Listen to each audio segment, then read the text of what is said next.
Hey friend! In today's video, I wanted to share with you these Stabilo brush pens. Now, these are new to me, and this is not going to be a full review because as they're new to me, I don't have a lot of experience with how long they'll last and things like that. But some of you guys wanted me to review these, and I had my eye on them. I was trying to resist, but then after a while, I decided to just go ahead and grab them. They looked so good and I wanted to try them out. So I thought since some of you have been waiting for this, I would just share them right away.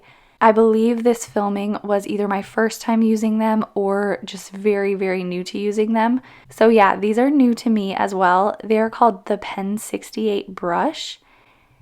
And at first glance, I thought that they kind of reminded me of the Stabilo brush pen. If you guys haven't seen that review yet, I will link it below.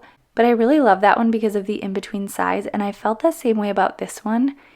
If you have thought that a Tombow is just a little bit too big, but the Pentel Touch or like a Fude size brush pen is just too small, you may enjoy this brush pen. On first try, I really liked it. I like that it came with this little carrying case that you could lay down and use it that way. And as you can see, these are not organized how I usually organize my brush pens, but for this video, I just decided to leave it the way it was so you guys could get an accurate view of what it looks like when you grab this. I purchased mine on Amazon, and I'm honestly not sure if you can get it other places. I typically tend to look at Amazon first, so if I can find something there, I don't look too far anywhere else. And I did get the 20 pack, but just so you're aware, I don't think there are actually 20 different colors. I think there are 19. I actually really love that because I prefer to letter with a black brush pen. But as you can see, they are bright and vibrant. If you already are a fan of this brand, you might like these as well. Like I said, I am just a huge fan of this in-between size. The test, of course, will be to see how these hold up. I try to use a smooth paper for all of my brush lettering, whether it's marker paper or the HP Premium paper, just to try to give them a little bit longer of a life. I also think that helps me to get that ombre color that some of you guys ask about, where it's kind of dark at the top and gets lighter at the bottom. That being said, I don't notice that too much with these brush pens. These look to be a pretty solid color all the way through.